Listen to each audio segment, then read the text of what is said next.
When someone said that faith and science could go hand in hand, I would smile cynically. In my mind, they were two opposing ideas. On one side, facts. On the other, myth. Science was reason. Religion was superstition. And I knew which side I was on. I was an atheist for many years. With degrees in law and journalism, I was an investigative reporter for Chicago Tribune, specializing in courtrooms. Truth, or rather, verifiable facts, was my obsession.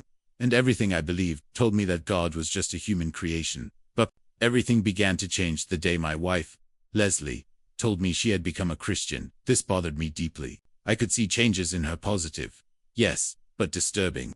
So I made a decision. I would prove that her faith was based on illusions.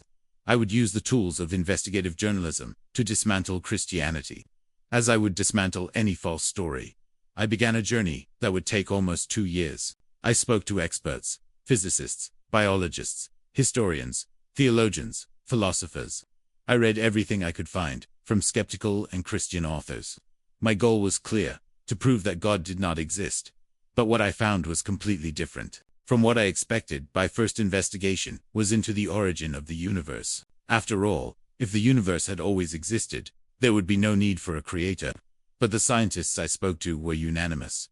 The universe had a beginning. Time, space, and matter all came into being in a single instant. This is what we know as the Big Bang Theory. And surprisingly, this idea is completely in line with the first verse of the Bible. In the beginning, God created the heavens and the earth. I began to realize that the Bible had said something thousands of years ago, that science was only now confirming. And this discovery raised an inevitable question. If everything had a beginning, what caused that beginning? How could time, space, and matter arise from nothing without a cause? Science cannot explain what was before time, but the Bible can. My next stop was what scientists call fine-tuning. There are more than 30 physical constants, such as the strength of gravity, the speed of light, and the weak nuclear force that are finely tuned to allow life to exist. If any of these constants were changed even slightly, life would be impossible. The entire universe would be uninhabitable. For me, as a journalist, this raised a red flag. Precision like this doesn't happen by chance. It seemed more like design than accident. As physicist Paul Davies said, the design impression is overwhelming.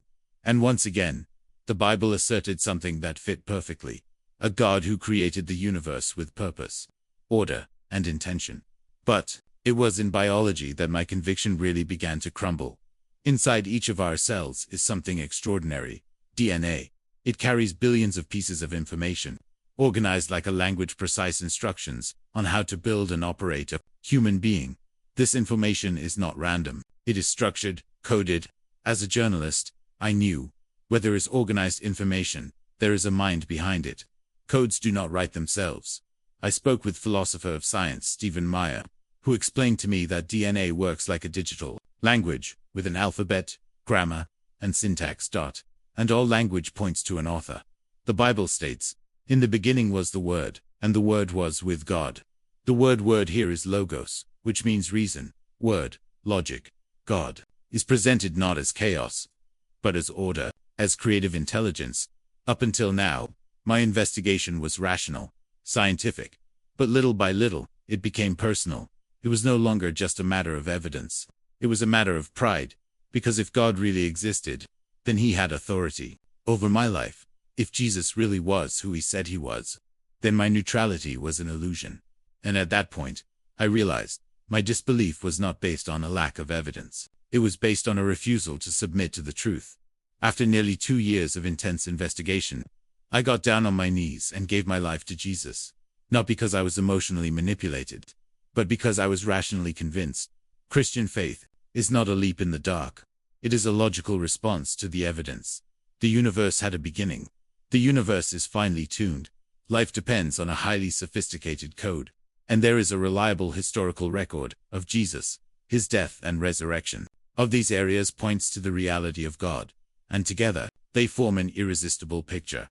If you're a skeptic, I understand. I was one. And if you're full of doubts, that's okay. God is not afraid of your questions. But I encourage you, investigate. Ask questions. Explore honestly. Truth bears the weight of sincere investigation. And if you have the courage to follow the evidence where it truly leads, I believe that Just as it happened to me, you will find Jesus at the end of the road.